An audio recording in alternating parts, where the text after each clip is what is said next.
gara-gara corona. Seandainya nggak lockdown nih Bang Lukman, Bang Hotman, seandainya normal nih suasana, saya yakin nih Bang Hotman, saya yakin mungkin Pak Novel Baswedan mungkin datang juga ke Kopi Joni. Pasti dia nanya Bang Hotman, kok bisa orang menyiram nggak sengaja?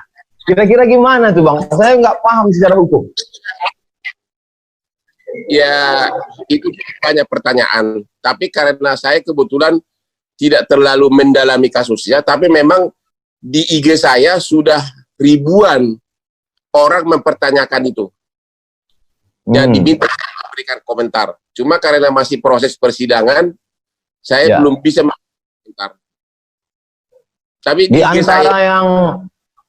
antara yang sulit untuk saya yang bodoh masalah hukum konvensional nih Bang Hotman, yang sulit saya percaya untuk itu nggak sengaja itu bangun pagi itu kan payah Bang Hotman. Masa iya bangun pagi membeli air kerasnya lagi kan? Nah itu, tapi karena Bang Hotman belum mendalami, saya nggak bisa juga maksa Bang Hotman. Saya ada pertanyaan Pak Ustadz yang mau saya tanya. Dalam bidang kepengacaraan seperti yang saya alami ini, ada namanya solving problem out of the box. Artinya apa? Karena jam terbang yang tinggi, kita kadang-kadang kalau suasana kejepit, selalu otak itu memutar sendiri, cari jawaban, memuaskan lawan, maupun perdebatan di sidang, karena kita sudah terlatih untuk itu. Apalagi kalau pengacara itu ada yang pengacara lahir dari kandungan. Saya yakin saya sudah lahir dari kandungan ibu saya. Kalau ada kan born to be a king, saya born to be a lawyer.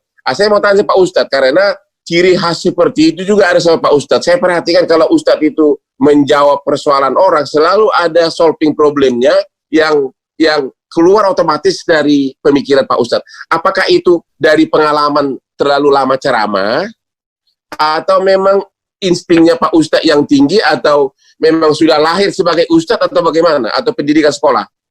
Out of the box thinking namanya. Saya kira Abang sudah menjawab sendiri pertanyaan Abang.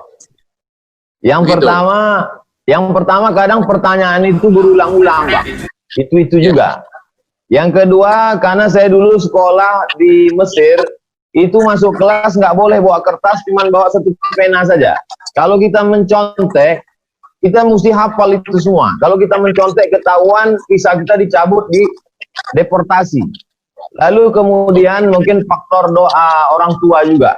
Mak saya mendoakan supaya jadi ustadz. Mungkin yang terakhirnya itu born to be ustadz. Born to be ustadz ya. Jadi itu adalah terlatih dari selalu memakai brain ya, mengandalkan kemampuan kita. Akhirnya dia jadi tajam pemikirannya ya.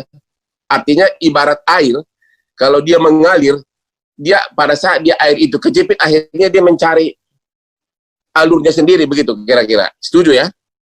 Iya Bang, ada namanya Ibnu Hajar. Ibnu itu anak, Hajar itu batu, anak batu. Jadi dia sulit untuk belajar. Lalu kemudian suatu hari dia lihat ada batu besar ditetesi oleh air yang terus menetes sampai akhirnya batu itu berlubang. Disitulah dia, kalau kita sering ketuk pintu, lama-lama yang punya rumah dibukakannya juga pintu. Kalau terus ditetesi, jadi saya kira termasuklah juga kita ini, saking seringnya kita intip-intipan IG ini, akhirnya jumpa juga kita.